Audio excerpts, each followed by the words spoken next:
Prezados irmãos e irmãs da Fraternidade Espírita Bezerra de Menezes, estamos hoje com a responsabilidade de conversarmos a respeito da página Colaboradores do livro Calma. Então vamos ler a página e em seguida nós faremos os comentários. Obreiros na edificação do mundo melhor não trabalham sozinhos. Ninguém realiza algo a benefício de todos sem um concurso de alguém. Com semelhante realidade, surge o problema da construção dos colaboradores para aquele tarefeiro que consegue penetrar mais amplamente no espírito de responsabilidade exigido no levantamento das boas obras. Se te encontras na conclusão de empreendimento ligado ao interesse geral, na orientação de uma equipe destinada a servir, no amparo a certo círculo de criaturas empenhadas no socorro ao próximo, ou na supervisão de uma família de companheiros que se dirigem para a integração no conhecimento superior, arma-te de paciência e compreensão, a fim de que não esmagues preciosos valores que te servirão amanhã de apoio e incentivo, continuidade e sobrevivência. Recorda ao lavrador que prepara o solo, semeia, defende a plantação iniciante, fornece-lhe adubo adequado, garante-lhe os benefícios da irrigação e protege-a, até que os frutos se lhe ergam em recompensa ao trabalho de cautelosa formação. Cooperadores não nascem feitos, nem Cristo o esteve. Simão Pedro ganhou fortaleza depois da negação. Tomé adquiriu confiança em seguida aos sofrimentos da dúvida. Judas compreendeu as lições do Evangelho a preço de lágrimas.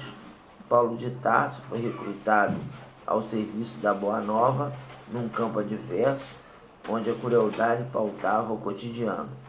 Entretanto, Jesus a todos modelou com serenidade e amor, esculpindo em cada um a fidelidade até o sacrifício.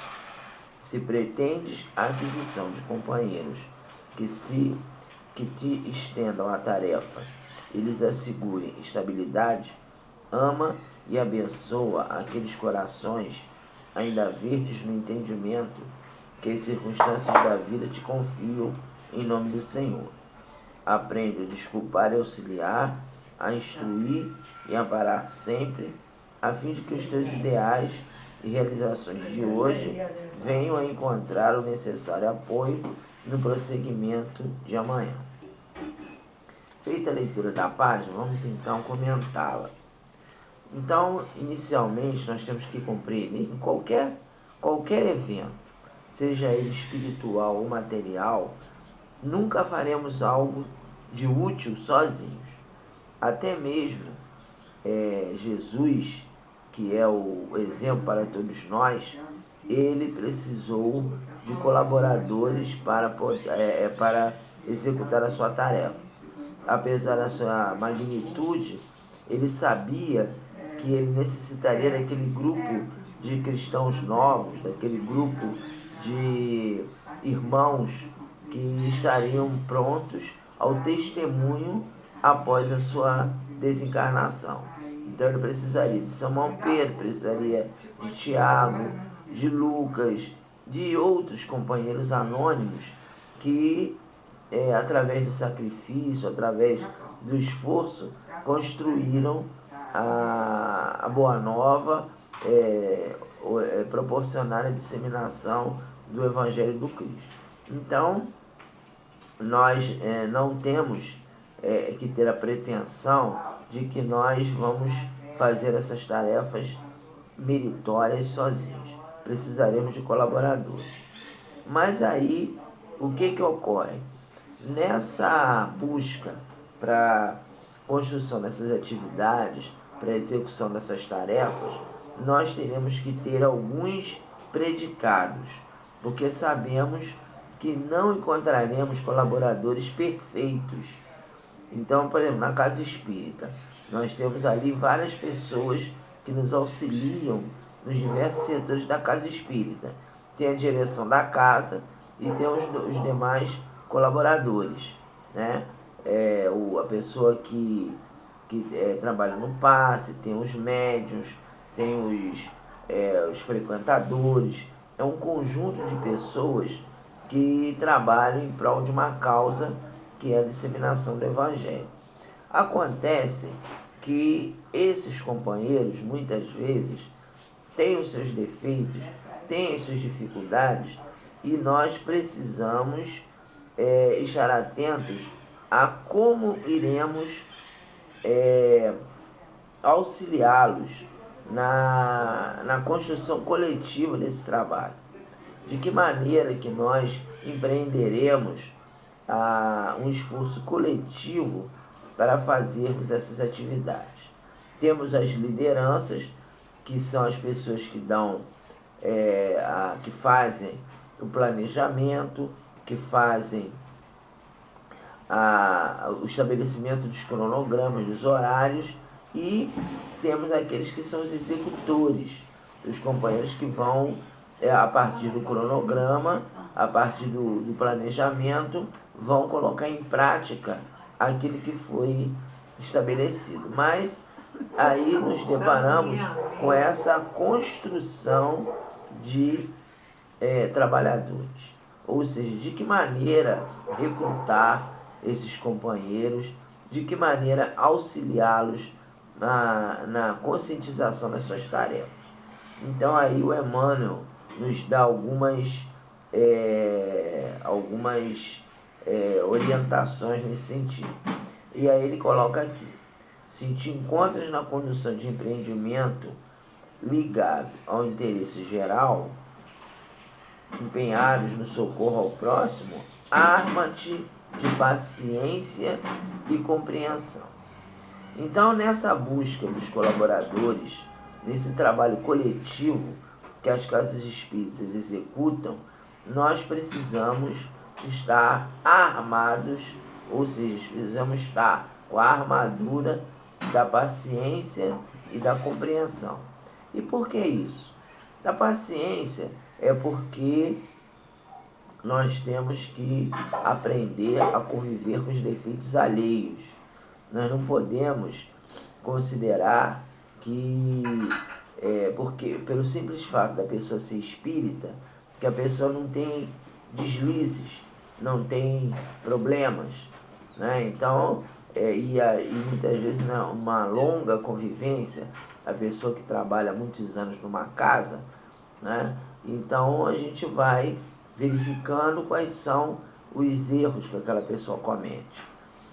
Então é necessário que aquele que está na busca dos colaboradores, aquele que está disposto a efetivamente trabalhar no bem, que esteja envolto em paciência, que é exatamente o que Jesus fez.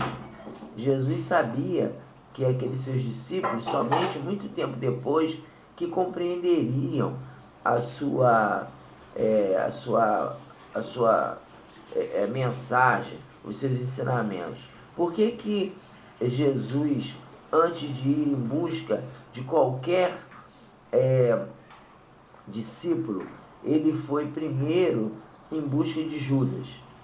Então relata-se que Jesus, antes de qualquer aparição, de qualquer orientação a algum discípulo, ele foi ao encontro de Judas e o resgatou. Por quê? Porque ele sabia que Judas cometeu um erro, mas ele sabia que ele teria condições, através das reencarnações, através de uma compreensão maior adquirida ao longo do tempo, ele teria condições de desenvolver as suas potencialidades e reparar o mal que foi executado naquela ocasião. Então nós sabemos que a maioria das religiões, aquelas que, por exemplo, não acreditam na reencarnação, consideram que até hoje Judas é o mesmo Judas da época de Jesus. Consideram que Judas está lá no inferno penando porque contribuiu para a crucificação de Jesus. E a doutrina espírita, que é reencarnacionista, ela sabe que não, que hoje Judas é completamente diferente daquele Judas daquela época. Tanto é que é equivocado, por exemplo, nós espíritas participarmos do chamado malhar o Judas na Páscoa, porque a gente sabe que Judas hoje é um espírito redimido, é um espírito que já progrediu, que reconheceu seus erros, já se arrependeu. Então, por isso que a paciência é fundamental naquele que forma as equipes de colaboradores, naquele que participa das tarefas meritórias no trabalho no bem, porque às vezes a pessoa naquele momento não está totalmente esclarecida, mas com o tempo, com a experiência, com a caminhada, aquela pessoa venha a virar a ter a experiência necessária. E outra coisa também, ó, essa mãozinha aqui é da minha mãe, eu estou falando, ela fica aqui do meu lado vendo. E outra coisa também é a compreensão, né? A compreensão é algo importante, porque quando nós temos paciência, nós temos também que compreender a limitação alheia. Se nós ainda não temos um processo evolutivo vertical, ou seja, se nós ainda temos tantas limitações, tantos defeitos, nós não devemos cobrar do outro uma perfeição que ainda não temos. Então nós temos esse entendimento de que nós não podemos cobrar uma perfeição que ainda estamos longe de adquirir. Então, por isso que a compreensão em relação ao defeito alheio é importante. E aqui ele coloca, continuando, né? A fim de que não esmagues preciosos valores que te servirão amanhã de apoio e incentivo. Ou seja, se nós estamos fortalecidos na paciência e na compreensão, nós não vamos fazer cobranças indevidas, nós não vamos nos apressar e não vamos convidar o outro a caminhar mais rápido do que ele pode. Nós vamos respeitar o tempo alheio, o tempo de cada um, para que as pessoas paulatinamente entendam os parâmetros das tarefas que são estabelecidas e auxiliem na medida das suas possibilidades. E aí ele coloca aqui, né? Recorda o lavrador que prepara o solo, semeia, defende a plantação iniciante, fornece-lhe adubo adequado, garante os benefícios da irrigação e protege. Ou seja, quem é o lavrador? O lavrador, primeiro, é Jesus. Jesus é o grande semeador. Mas ele precisa daqueles lavradores terrenos, que somos nós, para que as suas tarefas sejam consolidadas a tempo hábil, num tempo mais curto. E aí nós, que somos pequenos lavradores, somos aprendizes nesse processo da semeadura, nós temos que primeiro preparar o solo, que significa nós primeiro temos que preparar os corações no entendimento para que as pessoas se disponham ao trabalho.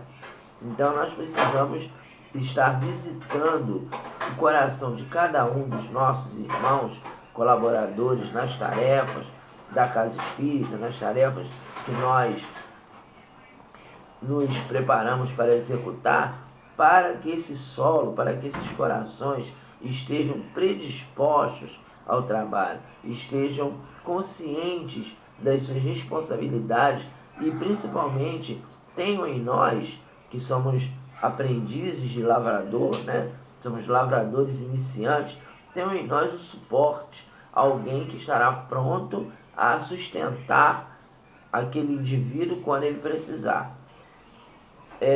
Semeia, ou seja, coloquemos nesses corações os princípios do Evangelho. através do estudo e através do exemplo. Porque o grande problema nosso é que muitas vezes nós estamos dispostos a espalhar sementes, mas às vezes ficamos apenas na teoria. Muitas vezes nós não conseguimos aliar teoria e prática. Então nós precisamos colocar em prática os ensinamentos de Jesus para que aquela semeadura, ou seja, para que aquela conscientização sobre a importância do trabalho, sobre a importância do engajamento de uma tarefa, ela seja eficaz, ela forneça elementos para que a pessoa não desanime da tarefa, para que a pessoa, assim que iniciar o trabalho, a pessoa conseguir executá-la. Defende a plantação iniciante, ou seja, quando nós verificarmos que os nossos companheiros de trabalho estão deprimidos, com dúvidas, estão confusos, estão melancólicos, né? Estão às vezes até desarvorados, nós temos que estar ali prontos a esclarecermos as dúvidas, a conversarmos a respeito dos erros a serem dirimidos e buscarmos soluções eficazes, soluções que vão permitir com que a pessoa encontre melhor caminho. Fornece-lhe o adubo necessário. Qual é o adubo?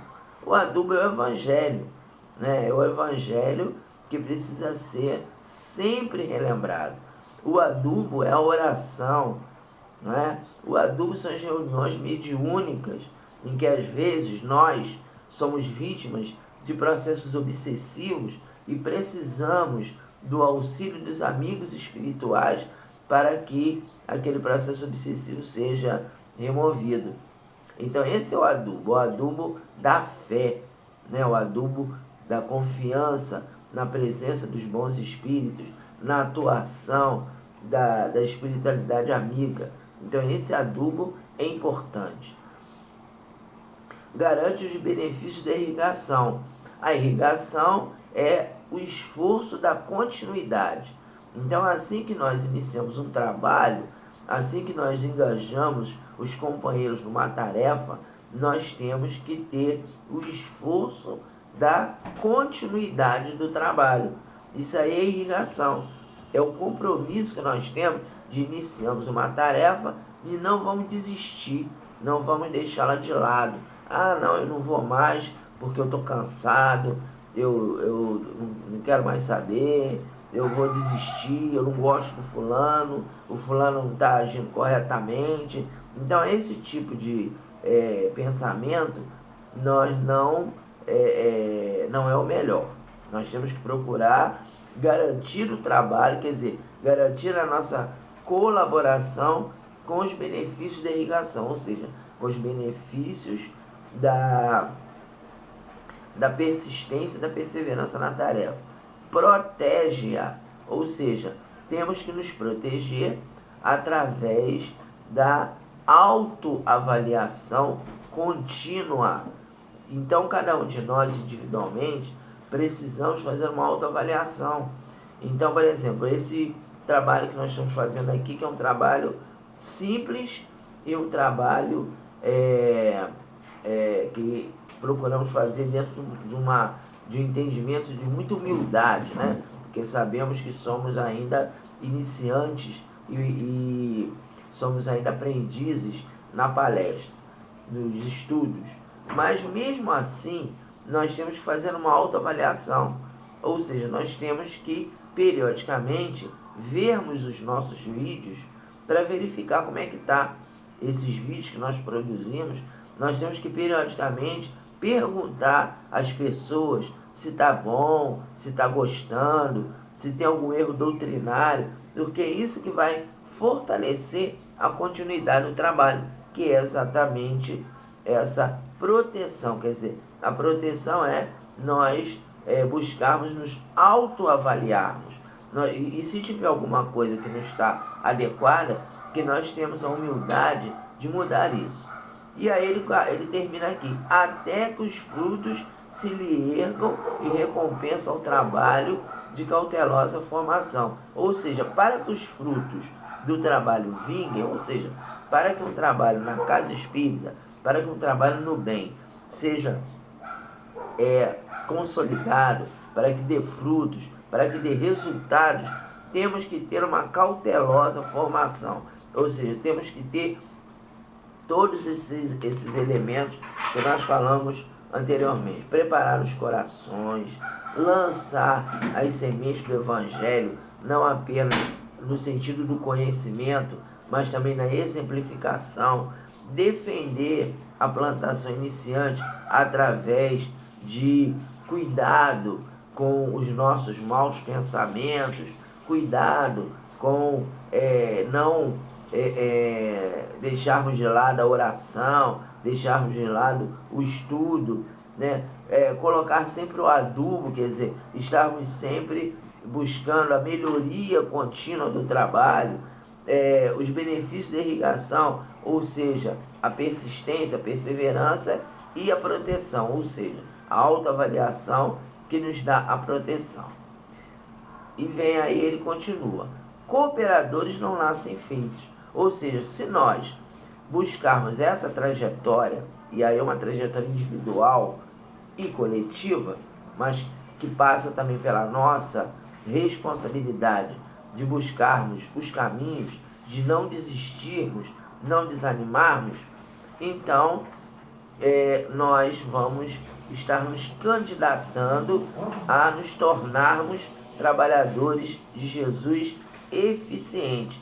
Aí ele fala aqui, cooperadores não nascem feitos, porque para que nós façamos um bom trabalho, precisamos sim estar sempre atentos ao exercício contínuo, ao exercício permanente da tarefa. E ele fala aqui, nem Cristo esteve. Quer dizer, esse colaborador já totalmente isento de erros, isento de equívocos, nem Jesus teve. E olha que os companheiros que trabalharam com Jesus eram companheiros de alta envergadura moral. Jesus não escolheu aqueles discípulos por acaso. Eram pessoas que tinham, um cabedal espiritual muito grande. Aí ele vai falando, Simão Pedro. Simão Pedro, a gente sabe que ele negou Jesus 3 vezes. Ele desertou de estar ao lado do mestre. Mas aí vem aqui, ganhou fortaleza depois da negação. Quer dizer, a partir do momento que ele errou e que ele reconheceu o erro, ele se tornou uma pedra, ou seja, ele se tornou o sustentáculo do Evangelho. E na igreja, na Casa Mansão do Caminho, que era uma igreja cristã primitiva, ele foi o sustentáculo, foi aquele que sabia, coordenar as dissidências, as divergências. Então, quando teve aquele problema entre Tiago e Paulo de Tarso, ele estava ali do lado. Tomé teve aquela desconfiança quando foi dito a ele que Jesus tinha ressuscitado, logicamente na condição de agênere, não era o corpo de Jesus físico que se fez presente. Tomé, ele duvidou, ele falou, não, eu não acredito, só se eu tocar nas chagas. E aí Jesus, quando ele se materializou, ele convidou Tomé a tocar nas suas chagas. E aí, o que ele fala? Em seguida, adquiriu confiança, em seguida aos sofrimentos da dúvida. Quer dizer, depois daquele momento da queda na dúvida, ele adquiriu confiança. Judas compreendeu as lições do Evangelho ao preço de lágrimas. Quer dizer, Judas errou, mas foi alguém que se redimiu. Paulo de Tarso foi recrutado ao serviço da Boa Nova. E depois foi um grande evento divulgador. Temos aqui a participação especial do Boris, tá? Que a gente tem aqui, às vezes, o nosso amigo que participa conosco.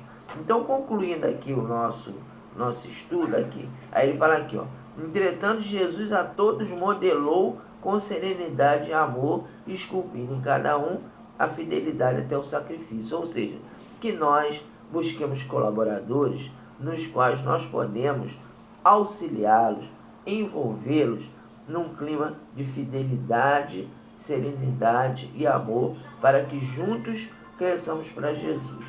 Era isso que a gente tinha que conversar com vocês nesse momento. Que o Mestre nos abençoe. Fiquemos em paz.